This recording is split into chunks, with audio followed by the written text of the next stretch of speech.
7 minutes. Voilà le chiffre auquel personne à Jérusalem ne veut penser en ce moment. Pas 7 heures, pas 7 jours. 7 minutes entre le moment où un missile iranien quitte son lanceur et le moment où il arrive au-dessus de l'une des villes les plus densément peuplées de la planète. Et avant de supposer que ce chiffre est théorique, avant de croire qu'il appartient à un scénario lointain que des analystes débattent dans des salles de conférence, comprenez bien ceci, ce délai n'est pas une projection.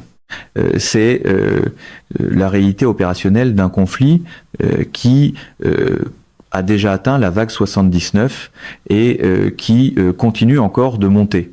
L'Iran n'a pas présenté cette arme comme une menace. L'Iran l'a présentée comme un fait. Et l'appareil de défense chargé de l'arrêter travaille actuellement sur un problème qu'aucune architecture militaire moderne n'a jamais été conçue pour résoudre à cette échelle, à ce rythme. Et face à cette combinaison de systèmes arrivant simultanément depuis plusieurs vecteurs en même temps. Pour comprendre pourquoi les dernières semaines ont changé quelque chose de fondamental dans ce conflit, il faut revenir 6 jours avant la vague 54. 6 jours pendant lesquels l'Iran a mené 53 vagues consécutives d'opérations de missiles contre le territoire israélien, tout en choisissant délibérément de ne pas déployer le seul système de son inventaire qui change tous les calculs des deux côtés de cette guerre. Non pas parce qu'il était indisponible, non pas parce que la décision n'avait pas été prise, mais parce que l'Iran le rationnait. Parce que l'Iran comprenait qu'une arme aussi importante, une arme qui a pris 2 décennies à construire et qui ne peut pas être remplacée rapidement, devait être gardée en réserve jusqu'au moment où son déploiement communiquerait quelque chose au-delà de la destruction immédiate. La vague 54 a été ce moment, et tout ce qui s'est produit depuis confirme que la décision de l'engager n'était pas un signal ponctuel. C'était le début d'une intégration permanente dans l'architecture de frappe standard. L'arme, c'est le Sedgil 2. Il pèse 23 tonnes et demie au lancement. Son ogive, dans sa configuration maximale, livre 1 tonne et demie de contenu explosif contre sa cible. Pour traduire cela en termes humains qui veulent réellement dire quelque chose, le 24 mars, une seule ogive a frappé un immeuble résidentiel au centre de Jérusalem et a éventré plusieurs étages d'un bâtiment d'appartements. Des résidents ont décrit l'impact comme étant directement au-dessus d'eux. Cette ogive transportait environ 100 kg de contenu explosif, le Sedgil 2 en transporte 15 fois plus. 15 fois plus contre des structures civiles, c'est une dévastation difficile à décrire simplement. Contre des bunkers de commandement renforcés, des infrastructures militaires durcies, des nœuds de communication souterrains, des installations aériennes protégées, 15 fois plus ne signifie pas simplement plus de destruction. C'est une catégorie de capacités destructrices entièrement différente, celle qui n'endommage pas une installation, mais qui l'élimine entièrement et ne laisse rien de fonctionnel derrière. Mais le poids de l'ogive n'est même pas l'élément le plus important stratégiquement à propos de ce missile. L'élément le plus important stratégiquement, c'est ce qui se passe avant qu'il soit tiré, ou plus précisément ce qui ne se passe pas avant qu'il soit tiré, parce que pour comprendre pourquoi le Sedgil 2 représente une véritable rupture dans ce conflit, il faut d'abord comprendre la vulnérabilité structurelle qui a rendu les missiles balistiques iraniens stratégiquement gérables pendant les décennies précédentes, et à quel point ce système élimine complètement cette vulnérabilité de l'équation. L'ancienne génération de missiles balistiques iraniens fonctionnait avec des moteurs à propergol liquide. Le carburant liquide, quelles que soient ses caractéristiques techniques de performance en vol, comporte une faiblesse qui n'a rien à voir avec la trajectoire du missile. Elle a tout à voir avec la fenêtre avant même que le missile quitte le sol. Avant qu'un missile balistique à carburant liquide puisse être tiré, il doit être ravitaillé sur le terrain. Ce processus, selon la plateforme précise, prend entre 30 minutes et plusieurs heures, et pendant chaque minute de cette fenêtre, le lanceur reste complètement immobile au sol. Il ne peut pas bouger, il ne peut pas se repositionner. Et pendant qu'il reste là, il se signale de plusieurs façons que l'architecture de surveillance moderne est précisément conçue pour détecter. La signature thermique générée pendant le chargement du propergol est visible pour les moyens de reconnaissance au-dessus de la zone. La dispersion chimique provenant du site de ravitaillement est détectable. Les satellites américains qui effectuent des passages continus au-dessus de la région sont calibrés pour identifier exactement ces catégories d'activités avant lancement. Ce que cela signifie concrètement, c'est qu'un missile à carburant liquide, avant même d'avoir quitté le sol, a déjà annoncé à son adversaire qu'il arrive. Il a fourni une fenêtre pour rediriger les moyens de ciblage et tenter de frapper le lanceur pendant qu'il reste immobile et exposé. C'est précisément pour cela qu'une grande partie de la campagne israélienne et américaine, dans les mois précédant ce conflit, a investi massivement dans l'infrastructure iranienne de missiles balistiques. Contre les systèmes à carburant liquide, la phase avant lancement est la vulnérabilité structurelle. Frappez le lanceur avant qu'il tire et vous gagnez cet échange sans avoir besoin d'intercepter quoi que ce soit. Le 7 GIL 2 élimine presque entièrement cette vulnérabilité. Les propergols composites solides sont intégrés dans le corps du missile pendant la fabrication à l'usine de production. Le missile quitte l'usine dans une configuration prête au lancement. Il n'y a aucune séquence de ravitaillement requise sur le terrain. Il n'y a aucune longue fenêtre de préparation pendant laquelle le lanceur reste exposé et immobile. Il n'y a aucune poussée thermique liée au chargement du propergol qu'un satellite pourrait détecter. Il n'y a aucune signature chimique dérivant sur le terrain environnant pour annoncer que quelque chose est sur le point de se produire. Toute la séquence opérationnelle se réduit à l'essentiel. Le véhicule transporteur, érecteur et lanceur se rend à une position de tir choisie. Le missile est dressé à la verticale, il est tiré. Le temps total de préparation entre le moment où le véhicule arrive et le moment de l'allumage se mesure en minutes plutôt qu'en heures. Au moment où un moyen de surveillance identifie le véhicule de lancement, traite les coordonnées, fait remonter les données de ciblage dans la chaîne de commandement, puis qu'une réponse peut être autorisée et exécutée, le missile, dans la plupart des scénarios, est déjà en vol et complètement hors d'atteinte. Et le 7 GIL 2 est mobile sur route. Il n'exige aucune installation de lancement fixe, aucune dalle de béton préparée, aucune installation préalablement relevée. Il peut être conduit vers n'importe quel endroit, disposant d'un terrain ouvert suffisant et tiré depuis cette position. Cette seule caractéristique transforme le problème de ciblage pour toute force qui tenterait de le neutraliser avant le lancement, d'une manière qu'il est réellement difficile d'exagérer. Les installations fixes peuvent être cartographiées, surveillées en continu et frappées avec un haut degré de certitude. Un système mobile sur route opérant dans une zone de dispersion qui englobe des centaines de positions de tir viables réparties sur tout un pays constitue un problème de ciblage fondamentalement différent. Chaque corridor routier, chaque fond de vallée, chaque étendue de terrain accessible dans l'axe de lancement valide devient une position de tir potentiel. Chaque emplacement est impossible à distinguer des autres jusqu'au moment où le véhicule s'arrête réellement et commence sa séquence de préparation. Et quand cela se produit, la fenêtre de préparation se referme déjà plus vite que n'importe quelle réponse ne peut réalistement arriver. C'est ce que les analystes sérieux veulent dire lorsqu'ils décrivent le 7 GIL 2 comme survivable. Pas survivable au sens où il pourrait absorber un coup direct, mais survivable au sens où le trouver de façon fiable et le frapper avant qu'il tire est structurellement difficile, d'une manière qu'aucun prédécesseur à carburant liquide n'a jamais réussi à atteindre.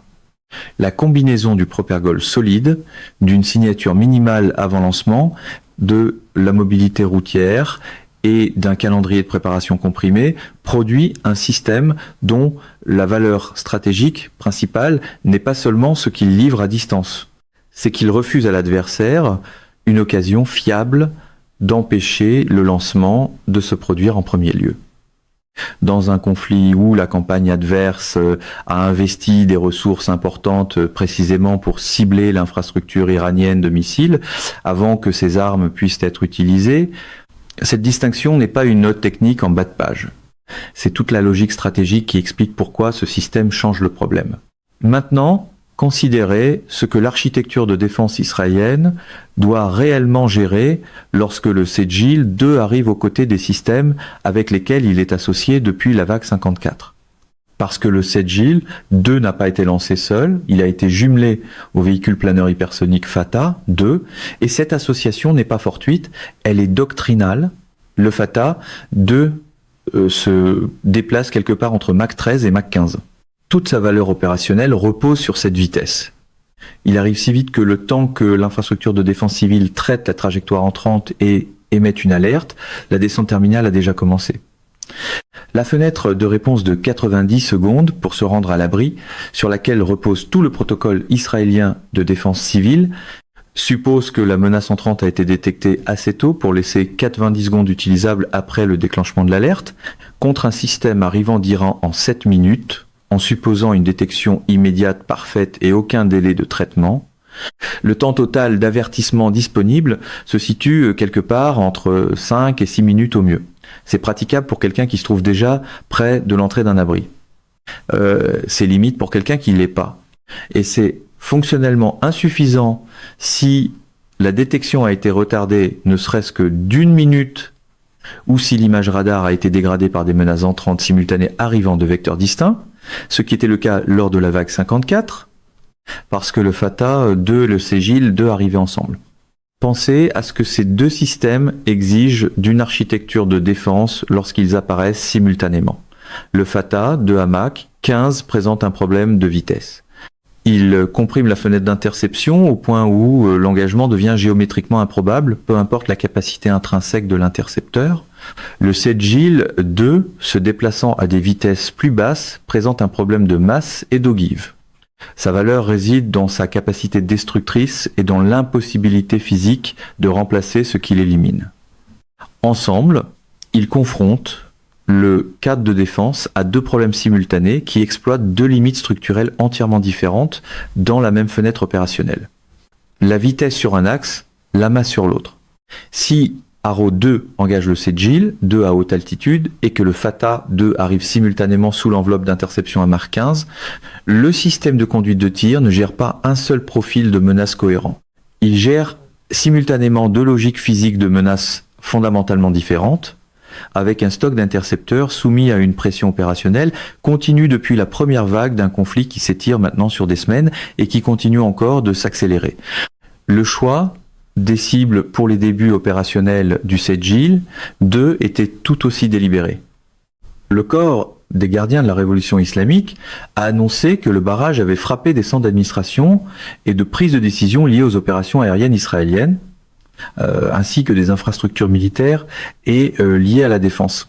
En termes simples, cela pointe vers une catégorie de cibles précises et cohérentes, les nœuds de commandement et de contrôle qui coordonnent la campagne aérienne israélienne en cours. L'infrastructure de communication, les couches de commandement à partir desquelles les opérations aériennes israéliennes sont planifiées, synchronisées et exécutées. La première mission de combat du Ségil 2 n'était pas la destruction pour la destruction. C'était une perturbation ciblée de l'architecture de commandement qui soutient une campagne aérienne active menée contre le territoire iranien. C'est un type de mission qualitativement différent d'un tir de saturation contre des cibles générales. Son intention est chirurgicale, même lorsque l'instrument pèse 23 tonnes et demie. Il existe une capacité supplémentaire revendiquée par des sources étatiques iraniennes et des responsables des gardiens de la révolution que ni les sources d'analyse occidentales ni les observateurs indépendants n'ont confirmé ou écarté avec certitude. Une configuration à ogive multiples potentiels, c'est-à-dire des véhicules de rentrée multiples à ciblage indépendant. Un seul missile, plusieurs ogives, chacune se séparant pendant la phase terminale, chacune manœuvrant indépendamment vers un point d'impact distinct. L'affirmation est techniquement plausible, compte tenu de la masse au lancement du Ségil 2 et de son architecture à deuxième étage, qui offre une base physique crédible pour une charge utile à ogive multiple. On ne peut pas confirmer à partir des informations disponibles en source ouverte si cette capacité a été démontrée opérationnellement dans le conflit actuel. L'honnêteté intellectuelle exige que cette reconnaissance soit formulée clairement.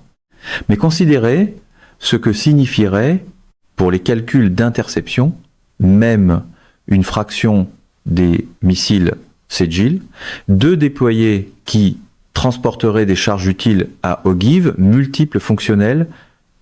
Un seul événement d'interception contre un véhicule de rentrée manœuvrant et descendant à des vitesses hypersoniques est déjà l'une des tâches les plus exigeantes qu'un système de défense puisse accomplir.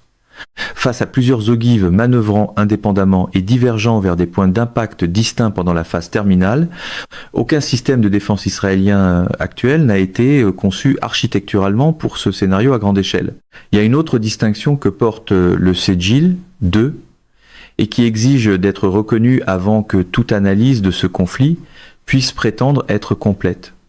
Il est entièrement d'origine iranienne. Contrairement à la plupart des systèmes de l'inventaire iranien de missiles balistiques, qui portent à divers degrés une lignée de conception retraçable à des transferts technologiques externes, le Sejil 2 ne porte aucun modèle externe de ce type. Uzi Rubin, ancien directeur de l'organisation israélienne de défense antimissiles balistiques, a observé que l'Iran a développé ce système de façon indigène sur 2 décennies d'efforts d'ingénierie soutenus, sans aide extérieure à la conception. Chaque composant, chaque étage, chaque système de guidage développé à l'intérieur de l'Iran par des ingénieurs iraniens, pendant 20 ans de travail méthodique et patient, à travers les sanctions, à travers les frappes, à travers chaque effort externe pour empêcher précisément ce résultat de devenir possible. La trajectoire technologique plus large de ce conflit est ce qui devrait occuper en ce moment tout analyste sérieux.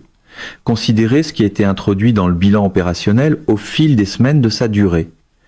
Le véhicule planeur hypersonique Fatah, 2, la variante hypersonique à sous-munition Fatah, 3, le missile à ogive multiple Nasser, le drone longue portée Arash 2 et maintenant le Sejil 2 qui apparaît non pas une seule fois comme démonstration, mais de façon répétée, avec une régularité opérationnelle croissante comme composante permanente de l'architecture de frappe standard.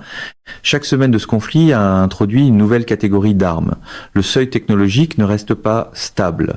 Il monte méthodiquement, délibérément et sans plafond visible pour l'instant. L'appareil de défense israélien gère un défi qui est véritablement sans précédent moderne. Non pas parce qu'un seul système d'armes serait individuellement impossible à arrêter, mais parce que la combinaison, les systèmes hypersoniques exploitant la vitesse, les systèmes lourds exploitant la masse et la capacité des ogives, les opérations de drones en couche épuisant les stocks d'intercepteurs, les lanceurs mobiles sur route refusant le ciblage avant lancement, les configurations à ogive multiples potentiels, multipliant le problème d'interception en plein vol, présentent un défi composé et évolutif qui n'était la base de conception d'aucune architecture de défense actuellement déployée.